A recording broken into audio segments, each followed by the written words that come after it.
কুমিল্লা বুড়িচং উপজেলার বাকশিমুল ইউনিয়নের বলারামপুর গ্রামের মৃত নারায়ণ চন্দ্র শীল ও শান্তি রানী শীলের সন্তান দীপক। বাবা মা সাধারণ হলেও জন্মগতভাবে দীপক বামুন।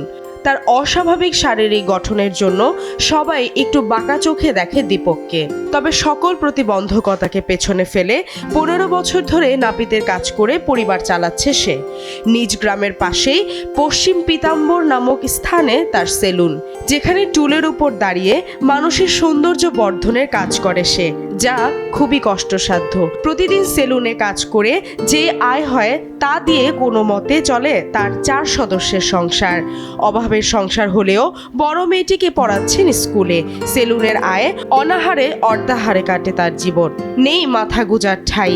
যে বাড়িটি ছিল তাও তলিয়ে গেছে বন্যায়। দীপক শুধু নিজেই না, তার পরিবারের অন্য 2 সদস্য শারীরিক প্রতিবন্ধী। তার স্ত্রী মিষ্টি রানীর একটি হাত কোনো ধরনের কাজে অক্ষম ও তার ছোট মেয়েটিও বাবার মতো বামুন। তাদের দাবি সরকারি সাহায্য সহযোগিতা পেলে ঘুরে দাঁড়াতে পারবে সে। আমার নাম দীপক চন্দ্র শীল।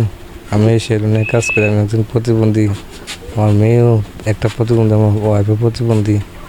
আমার দুই মেয়েতে বড় মেয়েটা একটু ভালো, ছোটো মেয়েরা একটু প্রতিবন্ধী, আর ওয়াইফও প্রতিবন্ধী। আমি এই সেলুনে কাজ করি। এখানে এই কাজ করে খেতে আমার খুব কষ্ট।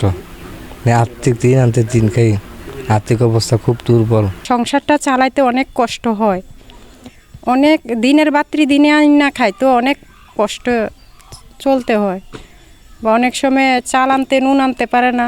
দীপক কারো কাছে হাত না পেতে কাজ করে পরিবার চালানোর বিষয়টিকে সাধুবাদ জানিয়েছে এলাকার সাধারণ মানুষ। সব সময় তার পাশে থাকার আশ্বাস দেন তারা। তার থাকার জায়গা নাই, বিভিন্ন লোকেরা সাহায্য সহযোগিতা করে 1 ঘন্টা জায়গা তাকে ক্রয় করে দিয়েছে। যেই জায়গাতে থাকতো ওনার ঘরটা বন্যায় ক্ষতিগ্রস্ত হয়ে গেছে। বা উনি যেহেতু প্রতিবন্ধী, তো ওনার তো মনে করলেন সংসার চালাইতে হয়। ওনার 2টা মেয়ে আছে, তো একটা প্রতিবন্ধী ওনার মতোই। তো দেখা গেছে উনিও ওনার সংসার চালাইতে হয় কাজটা করেই। উনি তো মনে করলেন এমনি প্রতিবন্ধী, তো ওনার সংসার চালাতে এমনি কষ্ট। তো আবার বন্যাতে মনে করলেন এবার বন্যা হয়েছে, তো ওনার আবার ঘর বাড়ি ভেঙে গেছে, বুঝছেন। তো উনি একটু বেশি ক্রাইসিসে আছে। তো উনি প্রতিবন্ধী হিসাবে এলাকার সবাই বলছি যে ওনার থেকে বেশি করে চুল কাটতে, যাতে ওনার সংসারের কিছু বা অনুদান দেওয়ার জন্য কিছু সবাই বলেছে যে ওনাকে কিছু অনুদান দিতে। মা এবার বাবা 3 জনে প্রতিবন্ধী, তারা কাজকর্ম করে খেতে পারে না, তারা কষ্ট অনেক চলাফেরা অনেক কষ্ট। সমাজসেবা অধিদপ্তরের ঊর্ধ্বতন কর্মকর্তা জানায়, প্রতিবন্ধীদের জন্য যত ধরনের সুযোগ সুবিধা আছে সব দেওয়া হবে দীপককে। তার পরিবারের অন্য সদস্যদের যা করা প্রয়োজন সব করবে সমাজসেবা অধিদপ্তর। বাংলাদেশের সকল প্রতিবন্ধীদের জন্য কিন্তু ভাতার ব্যবস্থা আছে, যেটা আমার মিনিস্ট্রি দিয়ে থাকে, এবং সেটা আমরা তার নিশ্চিত করব। বর্তমানে আমাদের অনগোয়িং অনলাইন দরখাস্ত চলছে। সেই ক্ষেত্রে আপনার মাধ্যমে যোগাযোগ করলে আমরা আগামী রোববারের মধ্যে তাকে সুবর্ণ নাগরিক কার্ড দিয়ে দিব, এবং অতি শীঘ্রই তাকে আমরা ভাতার ব্যবস্থা করে দিব।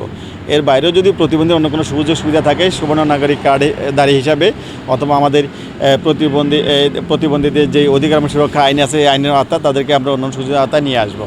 এটা শুধু মিনিস্ট্রি অফ সোশ্যাল ওয়েলফেয়ার না, অন্য কোনো সুবিধা থাকলে অন্য মানুষ আছে সেখানে আমরা ট্যাগ করে দিব। দীপকের মতো সকল মানুষ নিজ চেষ্টায় স্বাবলম্বী হলে বদলে যাবে প্রতিবন্ধীদের প্রতি সাধারণ মানুষের দৃষ্টিভঙ্গি। এসিটিভি ডিজিটাল।